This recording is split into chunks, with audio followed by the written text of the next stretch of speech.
สวัสดีต้นมะพร้าวนักกะปีเดียวนี่ใหญ่เป็นเลยคนหวานมันเกิดรถใดสบายดีจ้ะพี่น้องจ้าเพื่อนสาวมาเก็บผักค่ะนกเสียดายแต่มันห่าวทีมให้ไปมาเอาให้ผมมาเอาเพื่อนเสพประกาศมาเอาฟรียังมีคนมาเอาก็จะสิขายน้องไผ่เคยปลูกเดี๋ยวนี้นะเพราะได้ก็มีสวนบดคนหมักปลูกในบ้านเราเดี๋ยวนี้นะมันแบบว่ารู้การของมันเด้ดกห่าวถิ่มมาซื้อดกแท้ดกหวานในเมืองไปว่าเป็นราคาเนาะของน้อยๆ1 การ10 บาท20 บาทคือกินไม่หมดนี่มึงเอาลงกูแล้วอย่าทำเนี่ยลายเลยมึงลงมึงดูให้กูเด้อพังเบิ่ง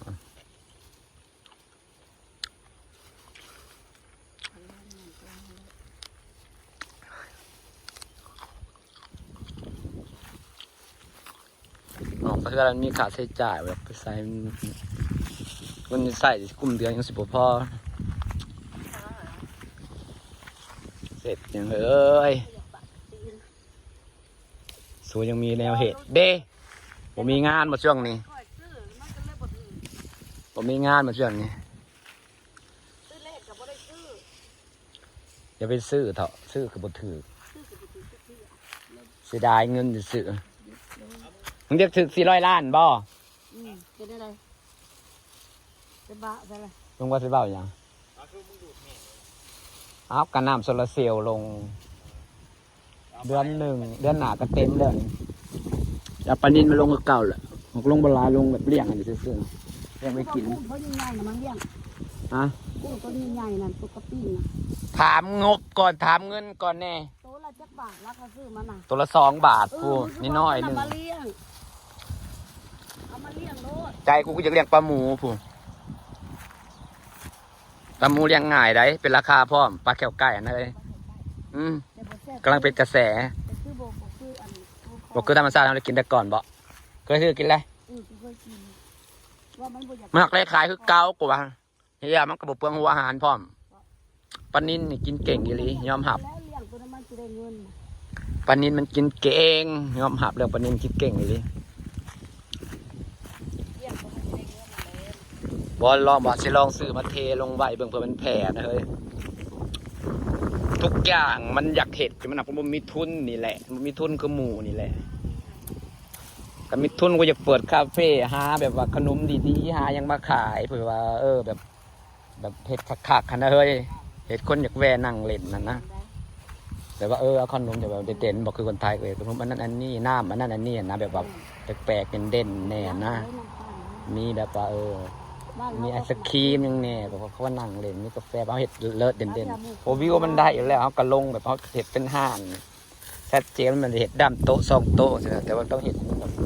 แต่ก็เห็ดต้องเห็ดออกมางามนะเดี๋ยวสิเห็ดนะแต่ว่าสิเปิดห้านอาหารได้คล้ายตัวก๋วยเตี๋ยวเห็ดโต๊ะเดียวเต็มกับเห็ดโปเป็นดอกบริวิว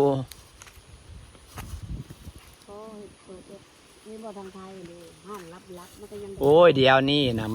มันบ่จำเป็นว่าต้องอยู่อันนี้มันอยู่ที่โลกโซเชียลเห็ดกับเฮาการตลาดเฮาเก่งกับแบบว่าเฮาเห็ดให้มันดูดีเป็นตานี่หั่นนะอยู่เนาะกระดกน่าแต่ดงเห็นพวกลูกชายบ่ได้มาบ่ซะ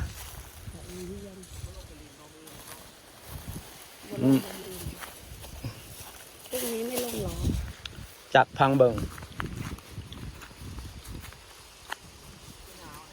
ลงมีแต่สิลงไปตูดสูนั่นแหละ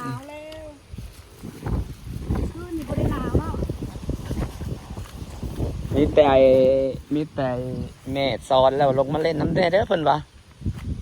เราดีไซน์ดีนะแม่สอนนั่นเลยบ้านก็บ้านสูอะไรเพื่อนเราก็ไปแนวเพื่อนเลยนะสอนหมึกสอนเสร็จเราจังไรบ้างไปทานข้าวขากันดิไปใส่ดีไปใส่นั่นแหละใส่มึงไปมันคืมน่ะลากกูน่ะลากไปนั่นลากไปนี่โอ้ย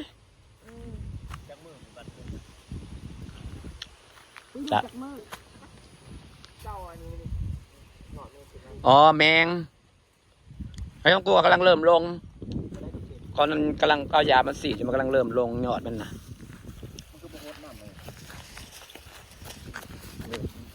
เราเห็นเป็นลานนั่นอยู่ได้ลานปิกนิกหากตามขอบมันปลูกหาไทเปอยู่แค่หุดต้นไม้กาจักสมม่วงและจ้างเสียให้มาหลดเดินยาอีกค่ะโย่ ลงไปเด้อล ฟั ง ง ไป เบิ่ ตั ง วหาเด้อตัวหากัน เตรียมเงินไว้หลายๆกันแล้วกัน น้ำเหนียงก่อนว่าไปตู้น้ำเย็น เตรียมเงินไว้หลายๆรถมึงนะ หมดตายเลยนะตุ่นเนาะน้อย ต้นนี้อ่ะ เมื่อไหร่แต่ว่าเขาย่านไปจันลา กับบกล้าเอาลงนะ หน้าห้องนี่เลยและเขาย่านมีดีและมีย่านดีโชคดีได้ บอกกล้าเอาลงอ่ะ เนาะ กูบริสุทธิ์ใครบอกพนักงานยังว่าย่อมคืออยู่ได้ครับว่าเขาอยู่ได้ตัวฉันบริสนใจเรื่องผีเรื่องสางฉันไม่เคยเอิ้นหาผีหาสางเพราะฉันอยู่นี่ฉันไม่เคยไหวยังไม่เคยจุดธูปจักเถื่อเอามาเอิ้นหามันก็บอกมาหาเฮาดอกโอ้แม่แม่เป็นคิดแต่เนาะโอเคฟังเบิ่งตัวหาแสงบ่ได้คือมืดเถอะวะทั้งมืดทั้งดำทั้งเขียวแสงบ่ได้เลยพี่น้องจ้าทักทายค่ะสิฝากบรรยากาศไว้สำนีแล้วจ้าพี่น้องจ้าหมู่มาแหวกเก็บมะพร้าวแห่คนลงบ้านคนมันมาแต่ในเมืองหมู่ที่แบบใหญ่มานำกันเฮียนมานำกันลำบากมานำกันเลี้ยงงัวเลี้ยงควายแต่น้อยมาแหวกเก็บมะพร้าวแห่แต่ตอนนี้ก็เริ่มประสบผลสำเร็จมีบ้านมีรถแล้วก็จ้าอะไรนี่เหลือแต่ผู้นี่เดี๋ยวผู้ที่ใหญ่มานำกันเรียรอที่แบบผู้ที่พบปะกันไปใส่กระแวงนะเก็บมะพร้าวแห่อากาศหนาวมาแล้วจ้าใส่ไม่มีใส่ก็ไม่ต้องออกจากบ้านหนาวน้ำก็ใส่พี่น้องอยู่ก็แก๊กพอเรากอกแป๊กเกษตรยังกินแมลงก็ได้ของกินนะอยู่ผู้เดียวยังคิดเรื่องของกินเนี่ยงั้นที่อยู่หลายคนคือหมู่โอเคกับเขาทักทายสบายดีไม่บายพี่น้องไม่รู้จะถ่ายอะไร